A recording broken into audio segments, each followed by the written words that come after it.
Hi అండి. మా madam కోసం ఈరోజు నేను చేసిన వంటలేంటేంటి అనేది చూపిస్తాను చూడండి. ఇక్కడ ఇడ్లీ చేశాను, జ్యూస్ చేశాను. అది ఏం జ్యూస్ అనేది చెప్తాను. ఇక్కడ పల్లీల చట్నీ అండ్ రొట్టి అండ్ తర్వాత ఎగ్ ఫ్రై 4 ఎగ్ అయితే ఏసి ఫ్రై చేసినాను.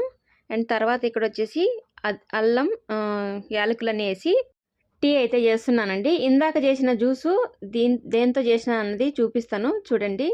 దీంతో అయితే చేశాను. ఇది చాలా హెల్తీ అండి. చాలా మందికి తెలీదు. అందరూ కూరలు చేసుకొని తింటారు.